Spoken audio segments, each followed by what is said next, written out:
Scorpio, tignan natin kung ano yung mensahe para sa'yo. This is for Scorpio, Sun, Moon, Rising, and Venus. So, kung kayo po yung Scorpio na ang tinitignan nyo lang is yung inyong sun sign, tapos di kayo makaresonate, try nyo pong panoorin yung inyong other signs, Moon, Rising, and Venus.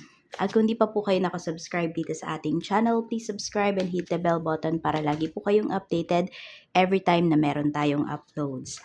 At kung nais mo namang mag-avail ng ating private readings, ng ating rituals, ng ating Tiars products, andyan, meron tayo ditong Tiars EEA necklace, meron tayo ditong Tiars bracelet.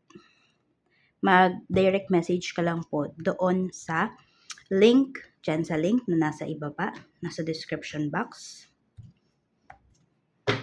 para ma-direct ka doon sa Facebook page. So, wag muna po kayong mag-message doon sa aking email. Hindi ko pa pala natatanggal.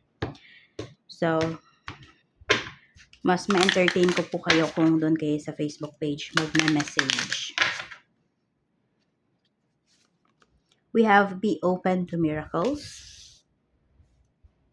So, may mga sitwasyones ba sa life mo ngayon na feeling mo, yun na yun. Diba? End na yun. Merong may sakit sa family or maybe ikaw, Scorpio. We have show compassion. Meron tayo ditong be open to guidance. Tingnan natin tong be open to miracles. Ano tong aspect ng life mo or anong sitwasyon to? We have 8 of Pentacles. So more on, ito ay pagdating sa trabaho. So kung nagkakaroon ka ng problem pagdating sa iyong work, pwedeng akala mo hindi na siya masusolusyonan, yun na yun. Pwedeng sabihin natin patapos na yung iyong trabaho, yung iyong contract, pero pwede siyang pwedeng makahanap ka kaagad ng new work na mas maganda pa kaysa dito sa current job mo. Yung iba naman po sa inyo, pwedeng ma-extend yung inyong trabaho. Meron din dito pwedeng ibibigay ng walang kahirap-hirap yung long service ninyo, yung tipong ganon. Pero depende yan sa kung ano man yung trabaho po ninyo. So, ayan. Kasi may dito may malaking pera na paparating sa'yo dito. Pero ito po ay pinaghirapan mo, Scorpio. Na siguro akala mo hindi na siya ibibigay sa'yo or hindi mo yun makukuha. Pero makukuha mo yun, Kung ano man yung tinatarget mo dito na pera, kung ikaw ay may business, ganyan, or nag-iipon ka, dahil sabi natin, yung tina-target mo na yun, target mo yun ngayong 2025. So, ilang days na lang, diba, bago matapos yung taon. So, pwedeng sabihin natin na makuha mo pa talaga yung tina-target mo na yan. Kaya do not lose hope. Sabi nga, be open to miracles.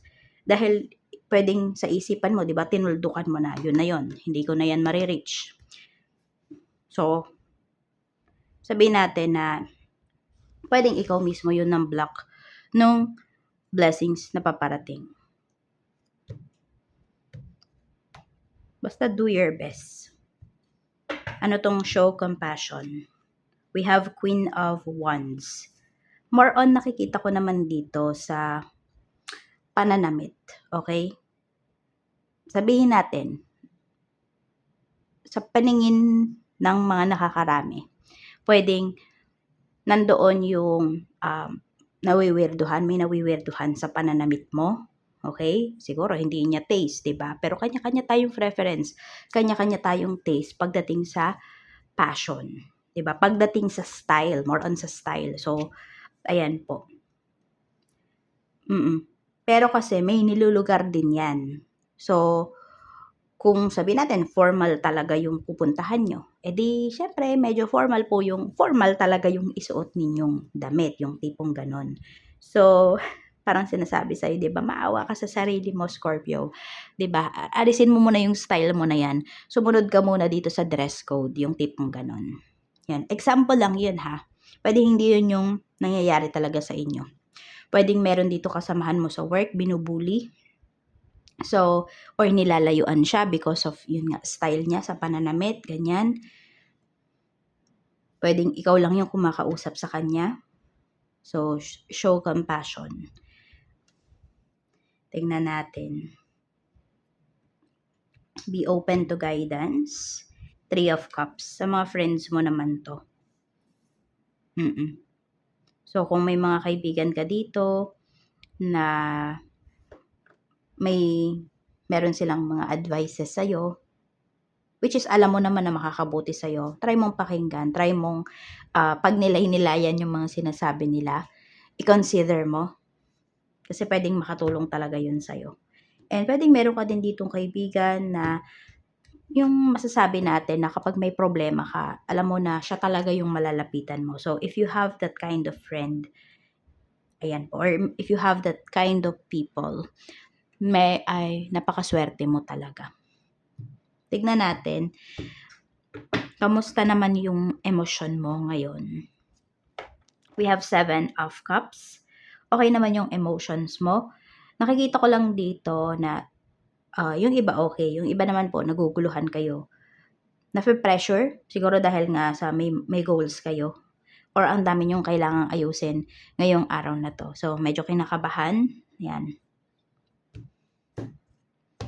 Kamusta naman yung kaisipan mo? We have Ace of Pentacles. So, parang isa lang yung goal mo dito. 'Di ba? Kailangan mong kumita ng pera. So, kahit naguguluhan ka, kahit hindi okay yung emotions mo, ayan, tuloy-tuloy lang yung ginagawa mo. Kasi, alam mo na at the end of the day, merong, 'di ba, may compensation. Meron kang makukuha, may bayad. Pwede rin to may ino-offer sa'yo. Hindi ko alam kung may nag-o-offer ba sa'yo ng kasal, ganyan. Or ikaw ba ay gusto mo nang yun, lumagay sa tahimik, gusto mo na nga magpakasal. So, iniisip mo na or nagpaplano ka na ba para sa wedding, ganyan. Kung ikaw yung lalaki, Scorpio. Tingnan natin.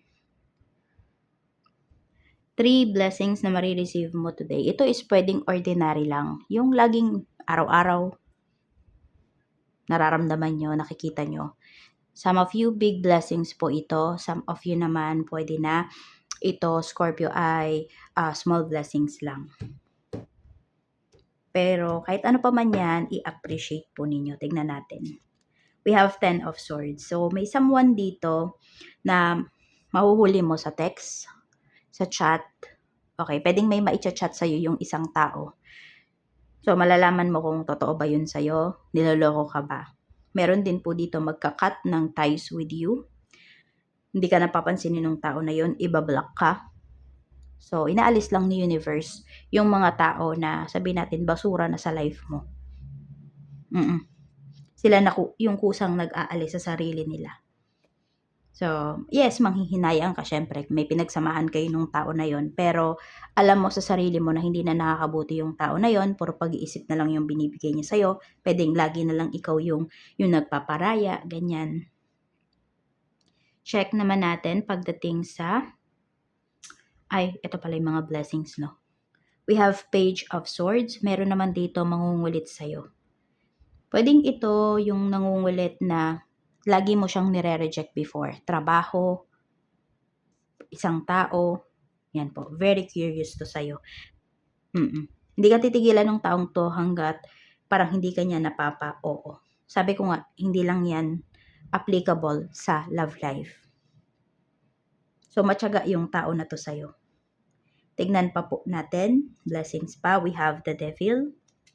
So, ito, ayan, yung eagerness mo. Mabubus yan ngayong araw na to. Pwedeng dahil sa nalaman mo, dahil sa ino-offer sa'yo.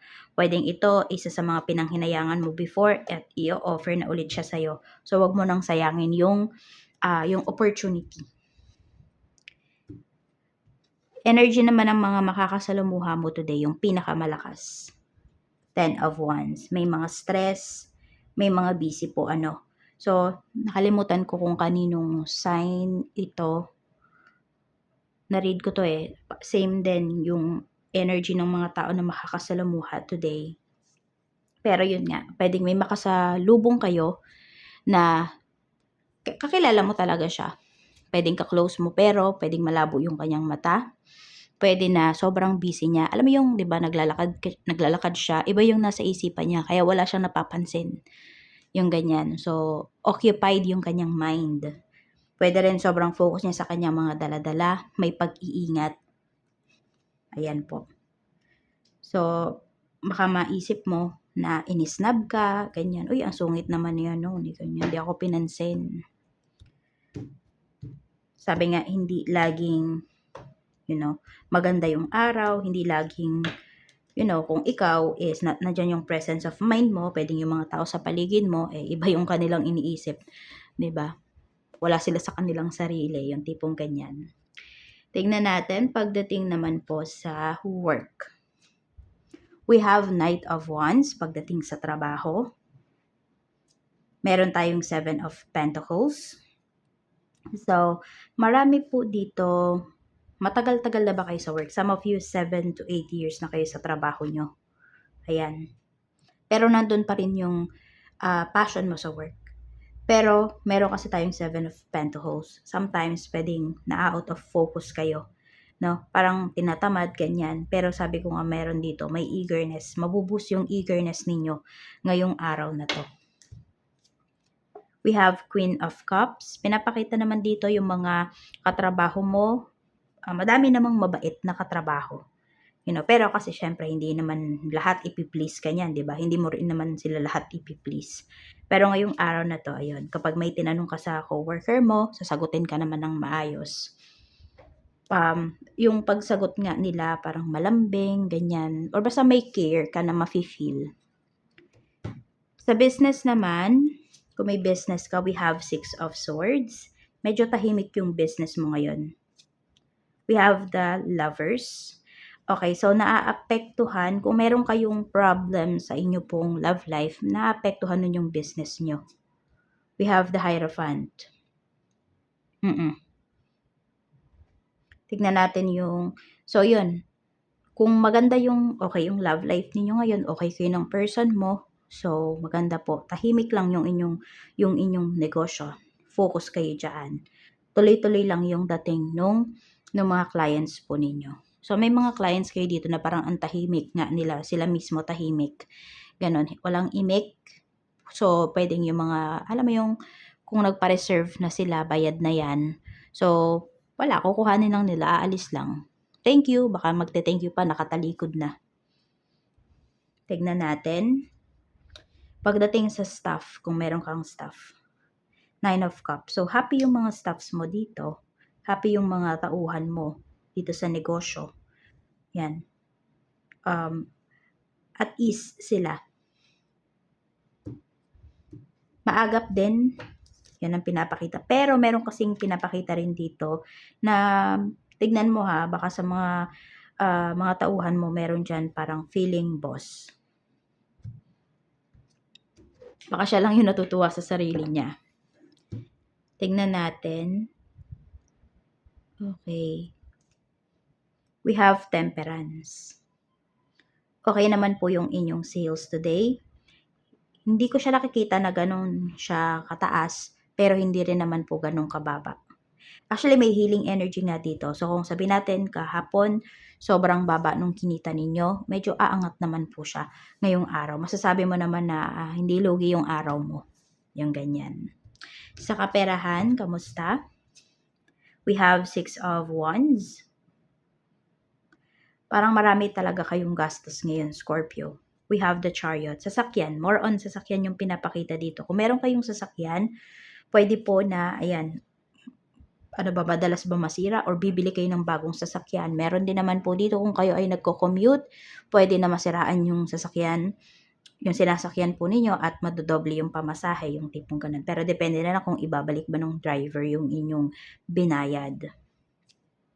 We have 10 of Cups. Tapos, meron din po ako nakikita dito na magiging gastos mo to is may susunduin ka. Yan. So, pwedeng susunduin mo sa school yung anak. Pwedeng susunduin sa airport. Meron na family members. Or pwede yung sasakyan nyo takaw sa gas. Sa love life naman, tignan natin yung energy. Nasa LDR relationship karamihan sa inyo. Either kayo yung nasa ibang bansa or yung person niyo, doesn't matter po ha. We have Death card. may namatayan dito na it's either nga yung ano mo 'to, yung person mo. So, medyo cold siya sa'yo ngayon.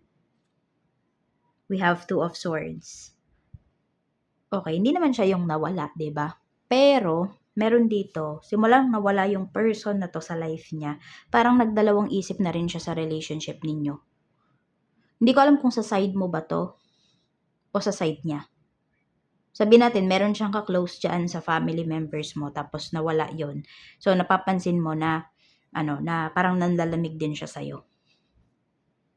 Ikaw naman hindi ka nanlalamig kasi kung sa'yo nga 'to 'no, sa side mo, you are trying to get some comfort, 'di ba, towards your person, pero puwedeng hindi mo 'yun maramdaman sa kanya. We have Queen of Pentacles. Tignan pa natin. Four of Wands. Di ko alam kung 'yun yung naging tulay pagdating sa relationship niyo or sobrang nalulungkot lang din talaga siya. Whether sa side mo 'yun or sa side niya. Nalulungkot siya, hindi pa siya ready. Hindi pa siya ready pag-usapan yung future ninyo together. 'Di ba may sinabi ako dito, nag-iisip kung magpo-propose na ba, ganyan, or aalukin ka na ng kasal.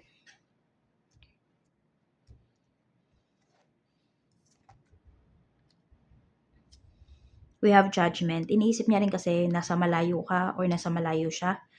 Isa yun sa mga, sabihin natin, blockages dito sa inyong connection. Tingnan natin ano yung magiging action ng person mo. We have the Hermit. Medyo lalayo talaga siya sa'yo ngayon. Hindi okay yung emotions niya. So, kailangan niyo itong mapag-usapan ASAP. Kasi palayo yung kanyang energy eh. Mapapansin mo yan sa mga susunod na araw. Pero sana wag mo nang hayaan kung napanood mo yung video natin na to. Mensahe pa for you. Oracle card. Sige, bunot. Hindi. Tingnan natin yung nasa ilalim tsaka ibabaw. Infinite abundance. You're fully supported as you devote yourself to your divine life purpose. Time to decide. Ayan. So, kailangan mo nang mag-decide dito para ma-reach mo na itong, ayan, yung abundant life. No? Para suportahan ka na dito, hindi lang ni universe, even ng mga tao din sa paligid mo. Make a decision based on your heart's true desires. Ano ba talaga yung gusto mo, Scorpio? So, pag nilay-nilayan mo yan, kung ano ba yung mga gagawin mong decision sa lahat man ng aspect ng life mo na nangangailangan ng decision mo ngayon, ng oras mo ngayon. Yan lang po. Maraming salamat. Ingat ka. More blessings to come.